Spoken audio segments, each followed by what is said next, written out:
பாவம் செய்யும் வாய்ப்பு உன்னை நெருங்கி வந்தாலும் யோசிப்பு தெளிவாய் ஓடினது போல நீயும் ஓடிடு.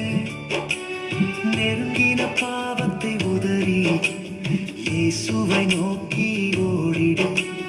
நெருங்கின பாவத்தை உதறி இயேசுவை நோக்கி ஓடிடு. விசுவாச வாழ்க்கை என்பது ஒரு ஓட்ட பந்தயமே. விசுவாச வாழ்க்கை என்பது அது போர்க்களமே.